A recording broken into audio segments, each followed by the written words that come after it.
दोस्तों, भगवान श्री कृष्ण की अनेक कथाएं हैं, लेकिन विवाह को लेकर एक ऐसी भी कथा है जिसका पालन आज भी किया जाता है, परंतु इस कथा के बारे में बहुत ही कम लोग जानते हैं। वैसे तो श्री कृष्ण व रुक्मणी से विवाह के संबंध में जो कथा आती है उसके अनुसार कृष्ण ने रुक्मणी के अनुरोध पर ही एक अवांछित विवाह को रोकने के लिए उनका अपहरण कर लिया और उनके साथ भाग गए।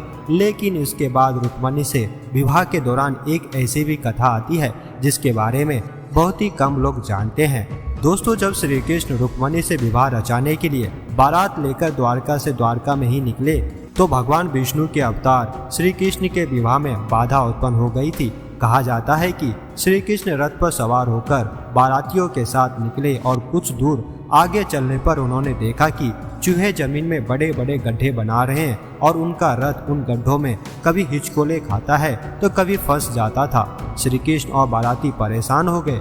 तब श्री कृष्ण ने विघ्नहर्ता श्री गणेश जी का स्मरण किया तो श्री गणेश तुरंत प्रकट हुए। श्री कृष्ण ने भगवान गणेश से पूछा, ये क्या हो रहा है? तब श्री गणेश ने कहा कि आपने जाने अनजाने में मेरी और भूमिपुत्र मंगल देव की उपेक्षा कर दी है। श्री कृष्ण ने आश्चर्यचकित होकर पूछा, वह कैसे? तब गणेश जी ने बताया कि प्रथम पूज्य श्री विनायक गणेश जी की आपने पूजा नहीं की और न ही उसे निमंत्रण दिया। इसके साथ ही आप बारात लेकर रवाना हो गए, लेकिन भूमि पूजा नहीं किया, यानी ग्राम देवता की पूजा नहीं की।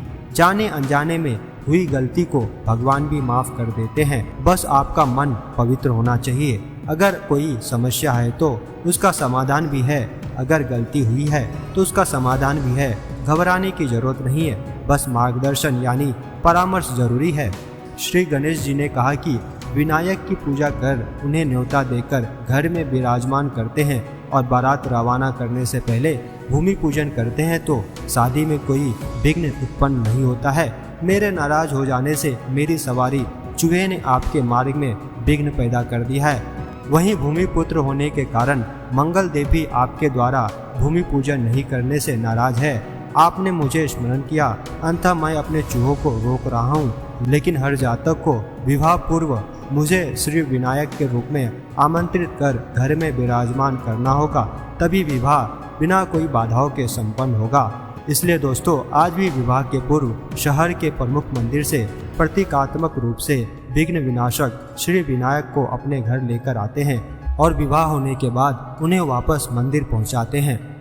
श्री गणेश ने कहा कि मैं प्रसन्न हूँ, पर आपको मंगल देव को मनाना होगा। तब श्री कृष्ण ने कहा कि जैसे आप कहे। फिर चूहे ने गड्ढे बनाना बंद कर दिया और मंगल देव को प्रसन्न करने के लिए उस स्थान पर नारियल फोड़कर भूमि पूजन किया गया। इसके पश्चात बारात आगे प्रस्थान की। दोस्तों, यह परंपरा आज भी कायम है। आज भी हम बारात दूसरे शहर में ले जाते हैं तो बस या टायर के नीचे नारियल फोड़ते हैं। यह ग्राम देवता की पूजा और भूमि पूजन कहलाता है। लेकिन मंगल देव फिर भी प्रसन्न नहीं हुए और श्री कृष्ण ने गणेश जी की सहायता से मंगल को प्रसन्न करने के लिए मांगलिक वस्तुओं का चलन प्रारंभ किया। मंगल देव देवताओं के सेनापति है और उनका रंग लाल है। अंततः श्री कृष्ण ने मंगल को प्रसन्न करने के लिए लाल रंग को बढ़ावा दिया। बैंड बाजे, बालों के कपड़े का रंग लाल किया गया। दोस्तों, आज भी लाल रंग का समावेश बैंड वालों के ड्रेस में होता है। इन सब के बाद भी मंगल देव प्रसन्न नहीं हुए। जानकारों के अनुसार श्री कृष्ण ने प्रथम पूज्य देव श्री गणेश जी के साथ मिलकर मंगल देव को प्रसन्न करने के लिए मांगलिक वस्तुओं का चलन प्रारंभ किया। मंगल देव का रंग लाल है और श्री कृष्ण ने लाल रंग को ध्यान में रखते हुए मांगलिक कार्यक्रम यानी विवाह में लाल वस्तुओं को शामिल किया ताकि मंगल देव प्रसन्न हो सके। बारात जब रुक्मणी के घर पहुंची तब श्री कृष्ण ने दुल्हन की पोशाक का रंग लाल करवाया। दुल्हन को लाल जोड़े में सजाया गया। श्री कृष्ण द्वारा दुल्हन की जोड़े के लाल रंग करने की परंपरा आज भी चल रही है। श्री कृष्ण ने एक बार फिर गणेश जी का स्मरण किया और पूछा, अब ठीक है? फिर गणेश जी ने कहा, नहीं, अब भी मंगल देव संतुष्ट नहीं है।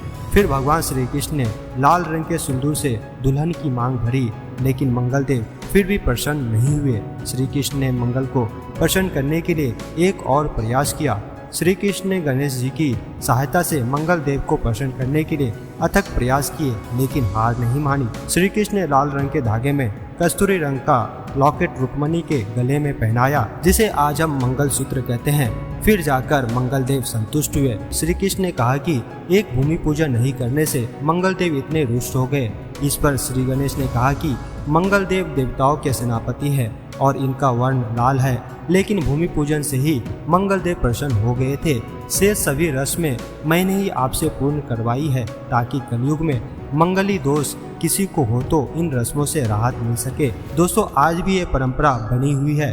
मंगली दोष न होने पर भी विवाह में मंगल वस्तुओं का होना अनिवार्य है। तो दोस्तों, उम्मीद करता हूँ आपको आज की यह वीडियो पसंद आया होगा।